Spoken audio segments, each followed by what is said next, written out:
మేఘాలయలో బొగ్గు గనిలో ప్రమాదానికి అక్రమ తవ్వకాలే కారణమని భావిస్తున్నారు అధికారులు. ఈ ఘటనలో ఇద్దరిని అరెస్టు చేశారు. శిథిలాల కింద చిక్కుకున్న వారి కోసం సర్చింగ్ జరుగుతోంది. ఇక మరోవైపు బొగ్గు గని మృతుల కుటుంబాలకు ఎక్స్గ్రేషియా ప్రకటించారు ప్రధాని నరేంద్ర మోదీ.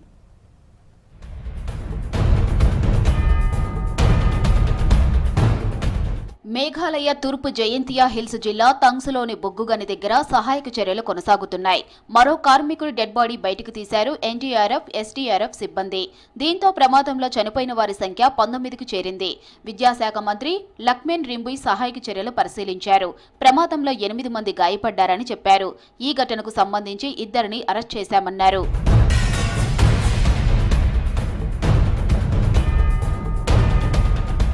తూర్పు జయంతియా హిల్స్ జిల్లా తంగ్స్లోని బొగ్గుగనిలో గురువారం పేలుడు జరిగింది. శిథిలాల కింద మరికొందరు చిక్కుకున్నట్లు అధికారులు భావిస్తున్నారు. వీరి కోసం సెర్చింగ్ జరుగుతోంది. మృతుల్లో ఎక్కువ మంది అస్సాంకు చెందిన వారిగా తెలుస్తోంది.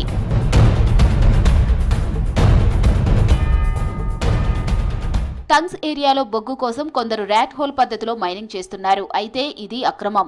ర్యాట్ హోల్తో పర్యావరణానికి హాని కలగడంతో పాటు కార్మికులకు ప్రమాదం. ఈ పద్ధతిని ఎప్పుడో నిషేధించారు. కొందరు సంపాదన కోసం అడ్డదారులు తొక్కుతున్నారు. బొగ్గు సేకరణకు జరిపిన పేలుడే ప్రమాదానికి కారణమని తెలుస్తోంది. చాలా రోజులుగా మైనింగ్ జరుగుతోందంటున్నాయి బాధిత కుటుంబాలు. मेरा जमाई उसका राम बहादुर कहाँ के रहने वाले हैं? उसका रहने वाला तो नेपाल का है, इसका बीवी जो असम का है। असम का है। कम से कम हो गया होगा वो लोग 35-40 साल का आगे से।